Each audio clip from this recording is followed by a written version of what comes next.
Hello everyone. M Laxmikant की pillar series में fourth pillar अपन complete कर चुके हैं। आज अपन लगाएंगे फोर्थ पिलर का टेस्ट। तो आप सिलेबस और जो भी चीज़ उसके अंदर दी हुई हैं वो सारी आप इस पिलर के जो अपन ने क्वेश्चंस कर लिए हैं उसमें देख लेना। अब लगाएंगे इसका टेस्ट, तो टेस्ट प्रैक्टिस यहाँ से कर लेना, ठीक है। तो बिना किसी देरी के फर्स्ट क्वेश्चन देखते हैं क्या है। भारत में पंचायती राज संस्थाओं के बारे में निम्नलिखित में से कौन सा कथन सही नहीं है। प्रत्येक स्तर पर पंचायतों में अध्यक्षों के पदों की कुल संख्या में कम से कम 1/3 पद स्त्रियों के लिए आरक्षित है। ये बात तो बिल्कुल सही है। स्थानीय निकायों के सभी तीनों स्तरों में अनुसूचित जातियों व अनुसूचित जनजातियों के लिए आरक्षण प्रावधान है। ये स्टेटमेंट भी सही है। यदि आवश्यक हो तो राज्य अन्य पिछड़ा वर्गों ओबीसीज के लिए आरक्षणों का प्रावधान कर सकते हैं। ये स्टेटमेंट भी सही है भाई। पंचायत निर्वाचन करवाने के लिए भारत के राष्ट्रपति द्वारा राज्यपाल के परामर्श से राज्य निर्वाचन आयुक्त नियुक्त किया जाता है।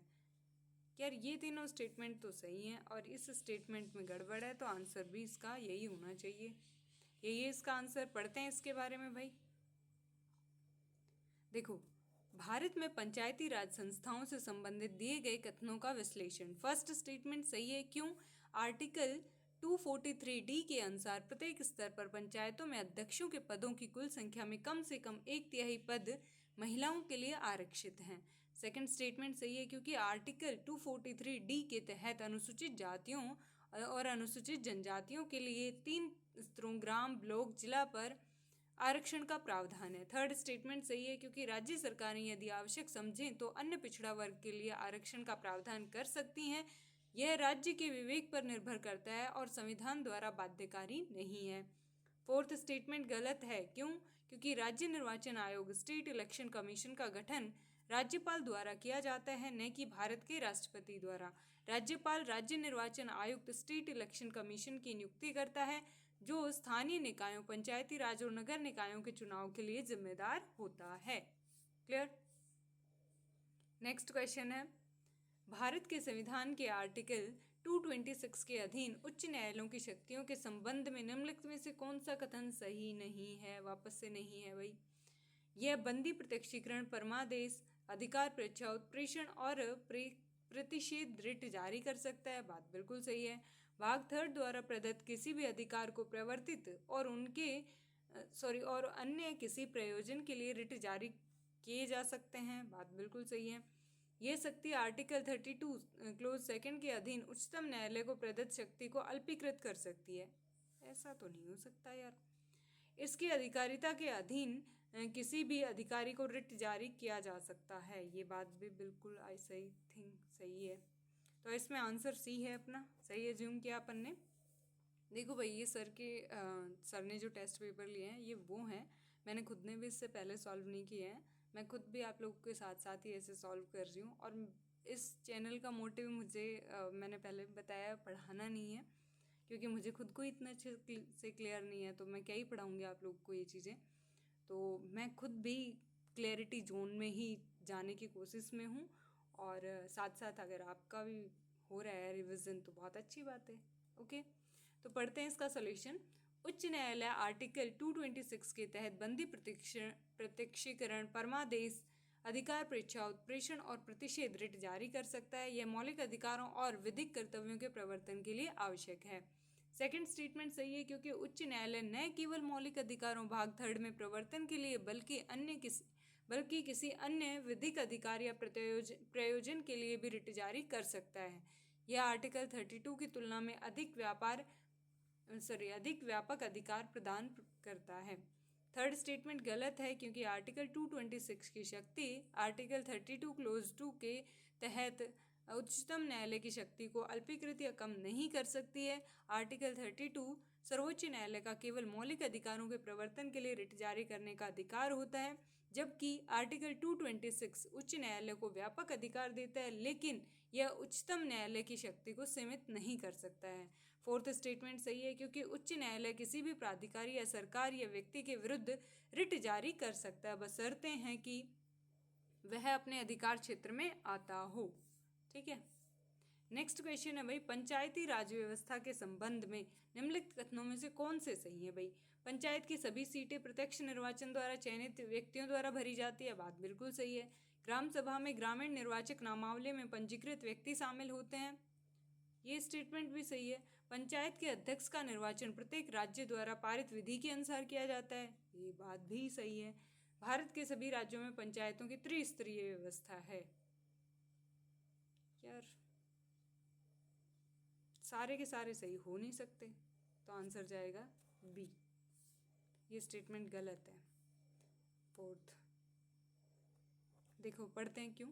पंचायती राज के सभी स्तरों के सदस्य सीधे चुने जाते हैं और मध्यवर्ती और जिला स्तर पर अध्यक्ष निर्वाचित सदस्यों से अप्रत्यक्ष रूप से चुने जाते हैं और ग्रामीण स्तर पर अध्यक्ष राज्य सरकार द्वारा निर्धारित किए जाते हैं, अतः फर्स्ट स्टेटमेंट सही है। ग्राम सभा पंचायती राज व्यवस्था का प्राथमिक निकाय है। ग्राम सभा जिसमें पंचायत के क्षेत्र के सभी पंजीकृत मतदाता शामिल हैं, अतः सेकंड स्टेटमेंट भी सही है। पंचायत का अध्यक्ष प्रत्येक राज्य द्वारा पारित एक कानून के अनुसार चुना जाता है, तो थर्ड स्टेटमेंट सही है। अधिनियम राज्यों में त्रिस्तरीय व्यवस्था यानी गांव, मध्यवर्ती, जिला स्तर पर पंचायती राज की स्थापना का प्रावधान है। 20 लाख से कम आबादी वाले राज्य मध्यवर्ती स्तर का गठन नहीं कर सकते हैं, अतः फोर्थ स्टेटमेंट सही नहीं है। नेक्स्ट क्वेश्चन है, राज्य विधानमंडल में विधान परिषद के उपबंध के संबंध में निम्नलिखित में से कौन सा कथन सही नहीं है पूछा भाई। बिहार तेलंगाना राज्य में विधान परिषद है, ये स्टेटमेंट तो सही है भाई। किसी राज्य के विधान परिषद में सदस्यों की कुल संख्या विधानसभा में सदस्यों की कुल संख्या के 1/3 से अधिक नहीं होगी, ये स्टेटमेंट भी सही है। कुल सदस्यों का 12वां अंश स्थानीय निकायों के सत्ताओं से मिलकर बने निर्वाचक मंडलों का निर्वाचित होगा। कुल सदस्यों का 12वां अंश राज्य में निवास कर रहे स्नातकों द्वारा निर्वाचित होगा, ये स्टेटमेंट भी सही है। तो आई थिंक ये स्टेटमेंट ही थोड़ा गलत है, पढ़ते हैं इसके बारे में। सी ही गलत है। भारत में विधान परिषद लेजिस्लेटिव काउंसिल की वर्तमान स्थिति मार्च 2025 तक भारत के 6 राज्यों में द्विसदनीय विधायिका है, जिसमें एक विधानसभा और एक विधान परिषद है। जिसमें कौन कौन शामिल है भाई? आंध्र प्रदेश, बिहार, कर्नाटक, महाराष्ट्र, तेलंगाना और उत्तर प्रदेश, याद रखना है इस चीज़ को। विधान परिषद की संरचना आर्टिकल 171 के अनुसार किसी भी राज्य की विधान परिषद का आकार उस राज्य की विधानसभा के कुल सदस्य के 1/3 से अधिक नहीं हो सकता है। विधान परिषद में कम से कम 40 सदस्य होने चाहिए। विधान परिषद के सदस्यों की चयन प्रक्रिया, एक विधान परिषद के सदस्य प्रत्यक्ष या अप्रत्यक्ष दोनों तरीकों से चुने जाते हैं, साथ ही कुछ सदस्यों को नामांकित भी किया जाता है। फर्स्ट है भाई, 1/3 सदस्य स्थानीय निकाय, नगरपालिका, जिला परिषद के निर्वाचित सदस्यों द्वारा चुने जाते हैं। 1/3 सदस्य विधानसभा के सदस्यों द्वारा उन व्यक्तियों में से चुने जाते हैं जो खुद विधानसभा के सदस्य नहीं होते हैं। 1/6 सदस्य जो है राज्यपाल द्वारा उन व्यक्तियों में से नामांकित किए जाते हैं जिन्हें साहित्य, विज्ञान, कला, सहकारिता आंदोलन और समाज सेवा जैसे क्षेत्रों में विशेष ज्ञान और व्यवहारिक अनुभव हो। 1/12 सदस्य उन स्नातकों द्वारा चुने जाते हैं जो कम से कम 3 वर्षों से राज्य में निवास कर रहे हों। 1/12 सदस्य उन शिक्षकों द्वारा चुने जाते हैं जो कम से कम 3 वर्षों से किसी मान्यता प्राप्त माध्यमिक विद्यालय, कॉलेज और विश्वविद्यालय में पढ़ा रहे हों। ठीक है भाई। नेक्स्ट क्वेश्चन है, भारत के संविधान के भाग, ये कौन सा हो गया, 9th किए गए निर्धारण के अनुसार पंचायतों के बारे में निम्नलिखित में से कौन सा स्टेटमेंट सही नहीं है?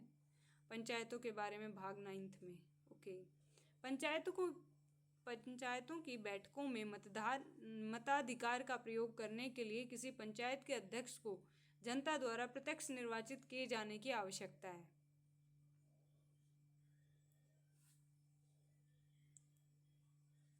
राज्य विधानमंडल को यह निर्णय लेने का अधिकार है कि पंचायतों में अध्यक्षों के पदों को अनुसूचित जातियों, अनुसूचित जनजातियों अथवा महिलाओं के लिए आरक्षित किया जाए अथवा नहीं। ये बात तो सही है भाई, आरक्षण के बारे में। तो प्रत्येक पंचायत 5 वर्षों की अवधि तक बनी रहेगी अगर पहले भंग न हुई, ये भी स्टेटमेंट सही है। राज्य विधानमंडल विधि द्वारा पंचायतों के लेखाओं के अंकेक्षण, लेखा परीक्षण के लिए उपबंध बना सकता है, ये बात भी सही है। ये स्टेटमेंट गड़बड़ है। भाई ये फर्स्ट स्टेटमेंट ही गलत है। क्यों गलत है देखते हैं। पंचायत के अध्यक्ष को सीधे लोगों द्वारा चुने जाने की आवश्यकता नहीं है। पंचायत अध्यक्ष के चुनाव की विधि राज्य विधायिका द्वारा निर्धारित की जाती है, जो प्रत्यक्ष या अप्रत्यक्ष चुनावों का प्रावधान कर सकती है। पंचायत की बैठकों में वोट देने का अधिकार लोगों द्वारा सीधे चुने जाने पर निर्भर नहीं है। इसलिए फर्स्ट यह कथन संविधान के भाग 9 में निर्धारित प्रावधानों के अनुरूप नहीं है। बी स्टेटमेंट सही है, क्योंकि राज्य विधानमंडल के पास पंचायतों में अनुसूचित जाति, अनुसूचित जनजातियों और महिलाओं के लिए अध्यक्षों की सीटों और कार्यालयों के आरक्षण के लिए प्रावधान करने का अधिकार है। ये संविधान के आर्टिकल 243D के अनुसार है, जो इस तरह के आरक्षण को अनिवार्य करता है। इन आरक्षणों की सीमा तरीके राज्य विधायिका द्वारा निर्धारित किए जाते हैं। सी स्टेटमेंट सही है, क्योंकि संविधान के आर्टिकल 243E के अनुसार इसे पहले भी भंग किया जा सकता है, लेकिन यह अधिकतम अवधि है जब तक कि विशिष्ट परिस्थितियों में इसे भंग न किया जाए। डी स्टेटमेंट सही है, क्योंकि राज्य विधानमंडल को पंचायतों के खातों के ऑडिट के संबंध में कानून बनाने का अधिकार है। नेक्स्ट क्वेश्चन है भाई, केंद्र और राज्यों के बीच होने वाले विवादों का निर्णय करने की भारत के उच्चतम न्यायालय की शक्ति किसके अंतर्गत निहित है? परामर्शी अधिकारिता के अंतर्गत, या अपीली अधिकारिता के अंतर्गत, या मूल अधिकारिता के अंतर्गत, या रिट अधिकारिता के अंतर्गत? तो केंद्र और राज्यों के विवादों का निर्णय लेने के लिए भाई मूल अधिकारों के अकॉर्डिंग चलना पड़ता है। तो ये स्टेटमेंट इसमें सी सही है। पढ़ते हैं इसके बारे में। आर्टिकल 131 उच्चतम न्यायालय के मूल अधिकारों को वर्णित करता है। उच्चतम न्यायालय भारतीय संघीय ढांचे की विभिन्न इकाइयों के बीच किसी विवाद पर संघीय न्यायालय की तरह निर्णय देता है। कोई भी विवाद जो 2 या अधिक राज्यों के बीच हो, केंद्र व 1 या अधिक राज्यों के बीच हो, या फिर केंद्र या कोई राज्य या राज्यों का एक तरफा होना, या 1 या अधिक राज्यों का दूसरी तरफ होना। क्लियर? नेक्स्ट क्वेश्चन है, निम्नलिखित कथनों पर विचार कीजिए, कौन से सही हैं ये बताने हैं भाई। भारत में किसी राज्य की विधान परिषद के आकार में उस राज्य की विधानसभा के आधे से अधिक बड़ी हो सकती है? नहीं, ये स्टेटमेंट तो पहले भी आ चुका है। किसी राज्य का राज्यपाल उस राज्य की विधान परिषद के सभापति को नाम निर्दिष्ट करता है? ये स्टेटमेंट भी गड़बड़ है, नाम निर्दिष्ट नहीं करता राज्यपाल।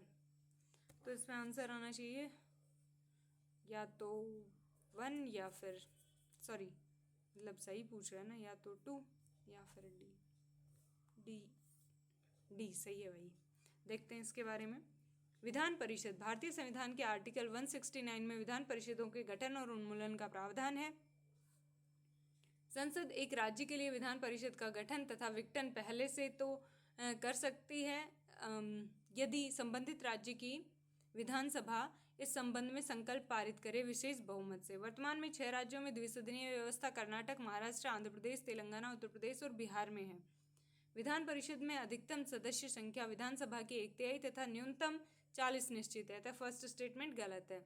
सदस्य अप्रत्यक्ष रूप से निर्वाचित, आर्टिकल 171। परिषद के सदस्य 1/3 सदस्य विधानसभा सदस्यों द्वारा चुने जाते हैं। राज्य में नगरपालिकाओं, जिला बोर्डों और अन्य स्थानीय प्राधिकरणों के सदस्य वाले मतदाताओं द्वारा चुने जाते हैं। शिक्षकों से मिलकर बने एक मतदाता द्वारा 1/12 मतदाता चुने जाते हैं और 1/12वें भाग पंजीकृत स्नातकों द्वारा। शेष सदस्य राज्यपाल उन लोगों में से मनोनीत किए जाते हैं जिन्होंने साहित्य, विज्ञान, कला, सहकारी आंदोलन और समाज सेवा में खुद को प्रतिष्ठित किया है। सभापति का चुनाव विधान परिषद के सदस्य अपने बीच में से ही चुनते हैं, ना कि राज्यपाल नाम निर्दिष्ट करता है। कार्यकाल विधान परिषद राज्यसभा की तरह एक स्थायी सदन है, इसलिए इसे भंग नहीं किया जा सकता। विधान परिषद के सदस्य MLC का कार्यकाल 6 साल का होता है, जिसमें से 1/3 सदस्य हर 2 साल में सेवानिवृत्त हो जाते हैं और विधान परिषद के सदस्य राष्ट्रपति और उपराष्ट्रपति के चुनाव में मतदान नहीं कर सकते हैं। ठीक है भाई। नेक्स्ट क्वेश्चन है भाई, ग्राम न्यायालय अधिनियम के अंतर्गत के संदर्भ में निम्नलिखित कथनों में से कौन सा सही है ये बताना है भाई। इस अधिनियम के अनुसार ग्राम न्यायालय केवल सिविल न्यायालयों की सुनवाई कर सकता है, आपराधिक मामलों की नहीं। एक तो एक्सट्रीम स्टेटमेंट आ गया, ऊपर से गलत है, तो भाई ये स्टेटमेंट तो गलत है। यह अधिनियम स्थानीय सामाजिक सक्रियतावादियों को मध्यस्थ सुलहकर्ता के रूप में स्वीकार करता है। ये स्टेटमेंट सही है भाई, इसमें आंसर जाना चाहिए बी। सही है भाई। ग्राम न्यायालय, इसकी स्थापना 2009 में ग्राम न्यायालय एक्ट 2008 के तहत। उद्देश्य क्या था भाई इसका? ग्रामों में कानूनी विवाद को निपटाना, जमीनी स्तर पर कानून प्रणाली की त्वरित और आसान पहुंच, सस्ता और उचित न्याय। भारतीय संविधान का आर्टिकल 39A निःशुल्क विधिक सहायता प्रावधान करता है। ग्राम न्यायालय प्रथम श्रेणी के न्यायिक मजिस्ट्रेट का न्यायालय होगा। नियुक्ति हाईकोर्ट के परामर्श से राज्य सरकार द्वारा चलता फिरता न्यायालय हो गया। आपराधिक और दीवानी दोनों मामलों की सुनवाई कर सकेगा। यह पक्षकारों के बीच सुलह मध्यस्थता का प्रयास स्थानीय सामाजिक सक्रियतावादियों की सहायता से कर सकेगा। यह प्राकृतिक न्याय के नियमों और सिद्धांतों द्वारा निर्दिष्ट होगा और हाईकोर्ट द्वारा बनाए गए किसी नियम के अधीन होगा। इसके निर्णय के विरुद्ध अपील की जा सकती है। आपराधिक सत्र और न्यायालय, दीवानी और जिला न्यायालय।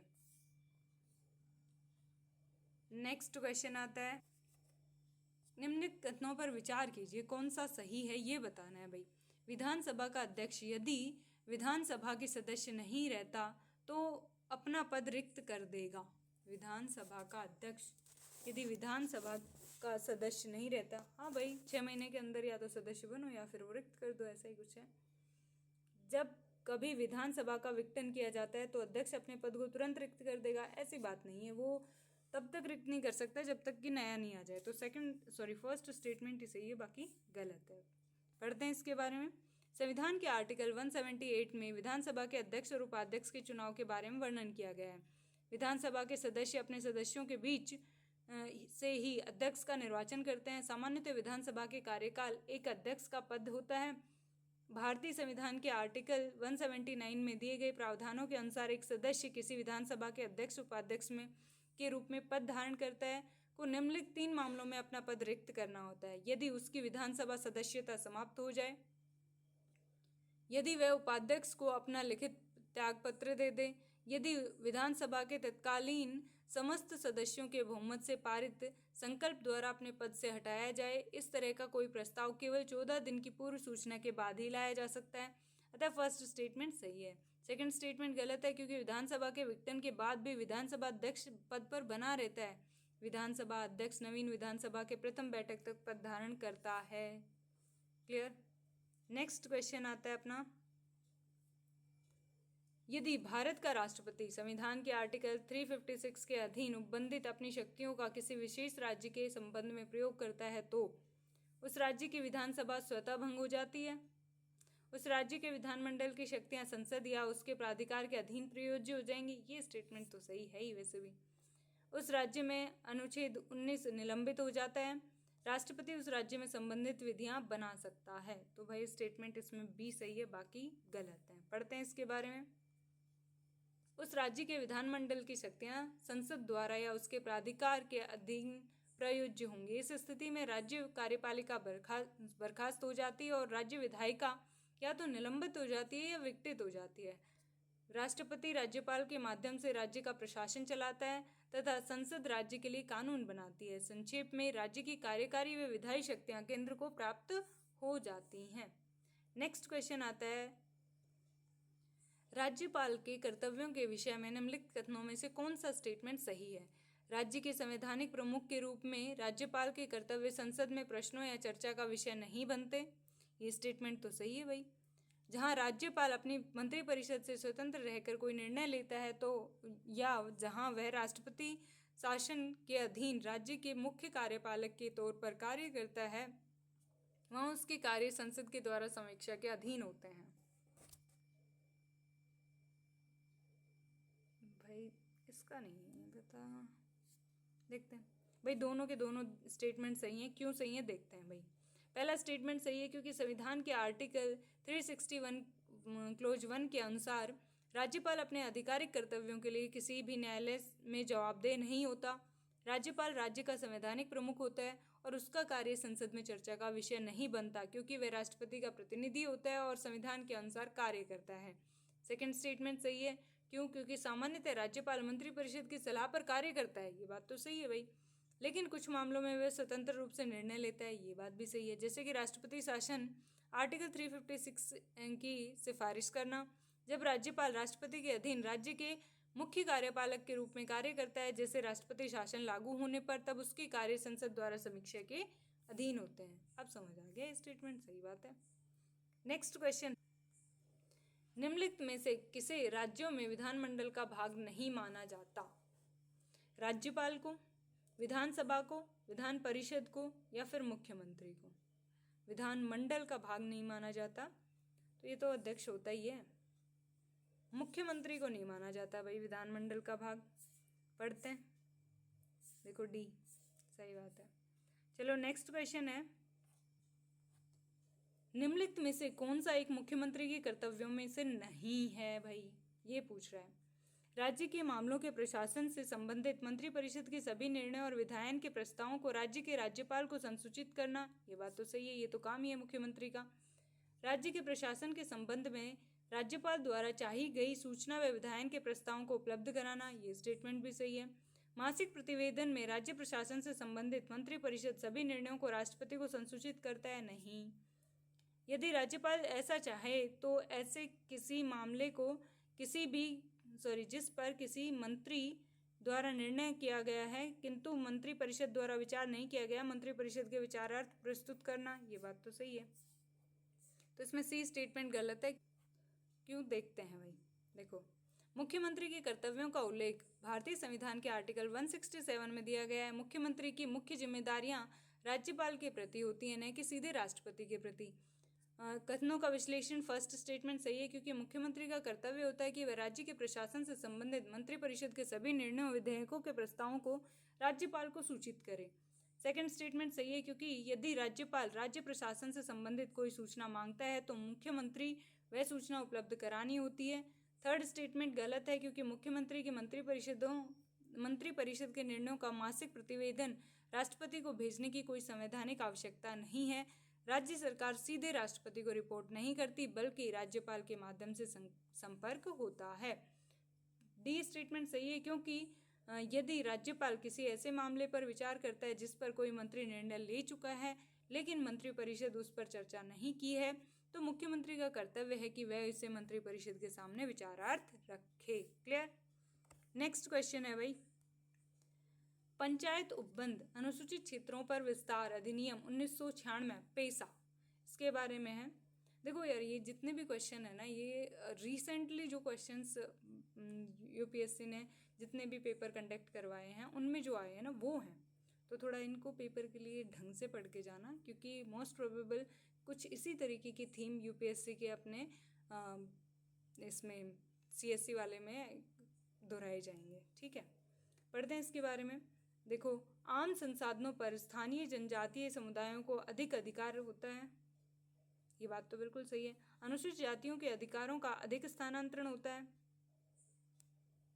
73वें संशोधन के उपबंध को अनुसूचित क्षेत्रों तक विस्तार देता है। अनुसूचित क्षेत्रों को स्थानीय पंचायतों के भीतर नियंत्रण में लाता है। तो भाई क्या करता है 73वें संविधान संशोधन को, उपबंध को? सी स्टेटमेंट इसका सही है। पढ़ते हैं क्यों। पंचायत उपबंध अनुसूचित क्षेत्रों पर विस्तार अधिनियम 1996 पैसा एक्ट 1996 का मुख्य उद्देश्य 73वें संविधान संशोधन अधिनियम 1992 के तहत दिए गए पंचायती राज प्रावधानों को अनुसूचित क्षेत्रों में लागू करना था। क्लियर? नेक्स्ट क्वेश्चन है, पंचायतों के संबंध में निम्नलिखित कथनों में से कौन सा स्टेटमेंट सही नहीं है, ये पूछ रहा है। पंचायतों के सदस्य सीधे ग्राम सभा द्वारा चुने जाते हैं, ये बात तो सही है। पंचायतों के चुनावों का आयोजन राज्य निर्वाचन आयोग द्वारा किया जाता है, ये बात भी सही है। केंद्रीय सरकार कानून द्वारा किसी पंचायत को कर उगाही के लिए प्राधिकृत करती है। भाई केंद्र सरकार तो बीच में बोलती नहीं है यहाँ पे। प्रत्येक पंचायत अपनी प्रथम बैठक के आयोजन की तिथि से आरंभ करके 5 वर्ष तक कायम रहती है। तो इसमें सी स्टेटमेंट सही नहीं है, बाकी सारे सही हैं। पढ़ते हैं क्यों। पंचायत के सदस्यों का चुनाव सीधे ग्राम सभा द्वारा किया जाता है। फर्स्ट स्टेटमेंट सही है। पंचायती राज व्यवस्था में पंचायतों के सदस्यों का चुनाव सीधे ग्राम सभा द्वारा किया जाता है, जो एक निकाय है जिसमें गांव के सभी वयस्क सदस्य शामिल होते हैं जो वोट देने के पात्र होते हैं। विकल्प 2, पंचायतों के चुनाव राज्य चुनाव आयोग द्वारा आयोजित किए जाते हैं, अतः ये स्टेटमेंट सही है। पंचायतों के चुनाव वास्तव में राज्य चुनाव आयोग द्वारा कराए जाते हैं, जो राज्य स्तर पर स्वतंत्र और निष्पक्ष चुनाव कराने के लिए जिम्मेदार एक संवैधानिक प्राधिकरण है। थर्ड स्टेटमेंट, केंद्र सरकार कानून द्वारा किसी पंचायत को कर लगाने के लिए अधिकृत कर सकती है। तो ये स्टेटमेंट गलत है। पंचायतों के पास कर लगाने का अधिकार है, लेकिन यह अधिकार उन्हें संबंधित राज्य सरकारों द्वारा दिया जाता है, न कि केंद्र सरकार द्वारा। केंद्र सरकार के पास पंचायतों को कर लगाने के लिए सीधे अधिकृत करने का अधिकार नहीं है। प्रत्येक पंचायत अपनी पहली बैठक बुलाने की तारीख से 5 वर्ष तक जारी रहती है। ये स्टेटमेंट सही है, क्योंकि पंचायत का कार्यकाल आमतौर पर 5 साल का होता है, जो इसकी पहली बैठक की तारीख से शुरू होता है। 5 साल पूरे होने पर एक नया चुनाव कराया जाता है। ठीक है भाई। अब ये तो क्वेश्चंस हो गए पूरे पिलर नंबर 4 के पॉलिटी से रिलेटेड। अब 2-4 क्वेश्चंस आएंगे करंट से रिलेटेड। ठीक है, देखो पूछ रहा है माराकेच साझेदारी के संबंध में निम्नलिखित में से कौन सा स्टेटमेंट सही है। ये वैश्विक जलवायु कार्यवाही के लिए एक अंतर सरकारी साझेदारी है। ये वैश्विक जलवायु कार्यवाही के लिए न केवल अंतर सरकारी साझेदारी है, बल्कि यह सरकारों और नगरों, व्यापार और निवेशकों जैसे अन्य पणधारियों के मध्य सहयोग भी है। तो ये तो इसी के अंदर ही आ गया। ये साझेदारी संधारणीय विकास के लिए 2030 की कार्यसूची द्वारा मार्गदर्शित है। तो भाई इसमें स्टेटमेंट कौन सा सही है? 1 2 3 तीनों के तीनों स्टेटमेंट सही हैं। क्यों सही है देखते हैं भाई। मार्केच भागीदारी ये क्या है? मार्केच भागीदारी 2016 में मोरक्को के माराकेच शहर में आयोजित COP22 संयुक्त राष्ट्र जलवायु परिवर्तन सम्मेलन के दौरान शुरू की गई थी। इसका उद्देश्य गैर राज्य अभिनेताओं, नॉन स्टेट एक्टर्स जैसे कि नगर पालिकाओं, व्यवसायों, निवेशकों और नागरिक समाज को जलवायु कार्यवाही में सक्रिय रूप से शामिल करना है। मुख्य विशेषताएं क्या हैं भाई? जलवायु लक्ष्यों को प्राप्त करना। यह भागीदारी पेरिस समझौते के लक्ष्यों को पूरा करने में सहायता करती है। गैर सरकारी भागीदारी, इसमें सरकारों के अलावा निजी कंपनियां, शहर क्षेत्र संगठन और अन्य हितधारक शामिल होते हैं। कार्बन उत्सर्जन में कटौती, यह विभिन्न क्षेत्रों, ऊर्जा, परिवहन, कृषि, उद्योग आदि में कार्बन उत्सर्जन कम करने के लिए कार्य करता है। स्थायी विकास और लचीलापन, जलवायु परिवर्तन से निपटने के लिए नवाचार और टिकाऊ समाधानों को बढ़ावा देता है। महत्व क्या है भाई इसका? जलवायु परिवर्तन से निपटने के लिए गैर सरकारी संस्थाओं और निजी क्षेत्र की भूमिकाओं को मजबूत करता है और वैश्विक स्तर पर 2050 तक नेट जीरो उत्सर्जन प्राप्त करने के लिए महत्वपूर्ण मंच प्रदान करता है। सतत विकास लक्ष्यों SDGs को पूरा करने में योगदान देता है। ठीक है भाई। नेक्स्ट क्वेश्चन है अपराध रोकथाम और आपराधिक न्याय आयोग निम्नलिखित में से किस संगठन के अधीन कार्य करता है? संयुक्त राष्ट्र आर्थिक और सामाजिक परिषद के, या संयुक्त राष्ट्र न्यास परिषद के, अंतर्राष्ट्रीय न्यायालय के, या फिर अंतर्राष्ट्रीय नागरिक सुरक्षा संगठन के? तो भाई अपराध रोकथाम और अपराध न्याय आयोग किस संगठन के अधीन काम करता है? ये काम करता है संयुक्त राष्ट्र आर्थिक और सामाजिक परिषद के। पढ़ते हैं। अपराध रोकथाम और आपराधिक न्याय आयोग संयुक्त राष्ट्र आर्थिक और सामाजिक परिषद के अधीन कार्य करते हैं। ओके, नेक्स्ट क्वेश्चन आता है अंतर्राष्ट्रीय प्रकृति संरक्षण संघ IUCN के प्रजाति अस्तित्व आयोग ने हैरी मिशेल पुरस्कार 2024 में सम्मानित किया। जादव पायेंग को, या फिर डॉक्टर कृति कारंत को, या विभव कुमार तालुकदार को, या किंकरी देवी को? तो भाई इसमें सम्मानित किया गया है विभव कुमार तालुकदार को। पढ़ते हैं इनके बारे में। वे 3 दशकों से अधिक समय से एशियाई गैंडों के संरक्षण में महत्वपूर्ण भूमिका निभा रहे हैं। 2008 में IUCN SSC एशियाई गैंडा विशेषज्ञ समूह के अध्यक्ष के रूप में उन्होंने कई एशियाई गैंडा रेंज राज्यों की बैठकों और बंदर लामपुंग घोषणा पत्र का मसौदा तैयार करने सहित प्रमुख संरक्षण प्रयासों को व्यवस्थित करने में महत्वपूर्ण भूमिका निभाई है, जिसने गैंडों के संरक्षण के लिए राजनीतिक प्रतिबद्धता हासिल की। उनके नेतृत्व के कारण ग्रेटर वन हॉर्नेड गैंडों की आबादी में उल्लेखनीय वृद्धि हुई है, विशेष रूप से असम, भारत में, जहां उनके प्रयासों ने मानस नेशनल पार्क में गैंडों को फिर से लाने में योगदान दिया है। ठीक है भाई। नेक्स्ट क्वेश्चन है NICES कार्यक्रम निम्नलिखित में से किस संगठन द्वारा प्रचलित किया जाता है? इसरो, DRDO, IEA और SEBI। बताओ भाई, इसरो, DRDO, IEA और सेबी, NICES। यार आई थिंक तो इसरो ही आएगा, क्योंकि अपने इंडिया से रिलेटेड ज़्यादातर मोस्ट ऑफ ये करता है। हाँ देखा भाई, टप्पा था, तुक्का था। जलवायु और पर्यावरण अध्ययन के लिए राष्ट्रीय सूचना प्रणाली एक कार्यक्रम है जो अंतरिक्ष आधारित डेटा का उपयोग करके जलवायु परिवर्तन और परिवर्तनशीलता पर नज़र रखता है। ये कार्यक्रम भारतीय अंतरिक्ष अनुसंधान संगठन इसरो और अंतरिक्ष विभाग DOS द्वारा संचालित किया जाता है। नेक्स्ट और लास्ट क्वेश्चन है शायद ये, सुगम्य भारत अभियान के संबंध में निम्नलिखित कथनों पर विचार कीजिए। ये कार्यक्रम दिव्यांगजन सशक्तिकरण विभाग, सामाजिक न्याय और अधिकारिता मंत्रालय द्वारा प्रारंभ किया गया है। इसका उद्देश्य दिव्यांगजनों के लिए समावेशी समाज का विकास करना है। इसमें दिव्यांगजनों के पेंशन का प्रावधान है। तो भाई तीनों स्टेटमेंट थोड़े सही सही लग रहे हैं वैसे। नहीं भाई, इसमें ओनली फर्स्ट और सेकंड स्टेटमेंट सही है, पेंशन का प्रावधान नहीं है भाई। देखो, सुगम्य भारत अभियान, इसे 3 दिसंबर 2015 को अंतर्राष्ट्रीय दिव्यांगजन दिवस पर भारत के प्रधानमंत्री द्वारा लॉन्च किया गया। कार्यान्वयन एजेंसी AIC सामाजिक न्याय और अधिकारिता मंत्रालय के दिव्यांगजन अधिकारिता विभाग का राष्ट्रीय व्यापी अभियान है। इसके बारे में दिया हुआ है भाई, एक्सेसिबल इंडिया कैंपेन सुगम्य भारत अभियान is a nation wide campaign launched by department of empowerment of persons with disabilities DEPWD of Ministry of Social Justice Empowerment to provide universal accessibility to persons with disabilities. The campaign aims at providing equal opportunity to persons with disability to participate in all the aspects of life and live independently. The Sugamya Bharat Abhiyan focused on developing accessible physical environment, transportation system and information and communication ecosystem.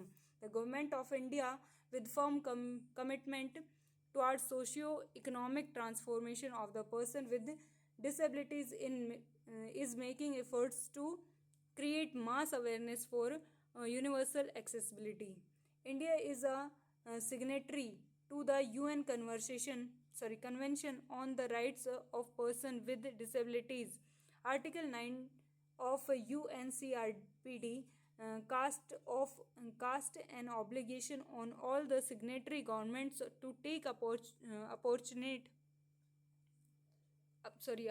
appropriate measures to ensure to persons with disabilities access on an equal basis of others to the physical environment, to transportation, to information and communication, including information and communication technologies and system, and to other facilities and service upon or provided to the public both in urban and in rural areas. All the states are required to follow the persons with disabilities equal opportunity protection of rights and full participation Act 1995 under section 44, 45, 46 categorically provides for non-discrimination in transport, non-discrimination on the road, non-discrimination in built environment respectively. Department of Empowerment of Persons with Disabilities through Accessible India campaign Sugamya Bharat Abhiyan aims to develop an inclusive society in which equal opportunities and access is provided for the growth and development of persons with disabilities. तो ये था अपना सुगम्य भारत अभियान के बारे में। और ये जो पिलर नंबर 4 का जो टेस्ट पेपर था वो अपना हुआ कंप्लीट भाई, कंप्लीट, डन, कंप्लीट, ठीक है। और नेक्स्ट पिलर अपन कंप्लीट करेंगे। अभी 2 पिलर और बाकी हैं और 2 टेस्ट बाकी हैं, फिर उसके बाद 2 फुल टेस्ट लगाएंगे और पेपर देने पहुंच जाएंगे। Okay, bye bye, take care.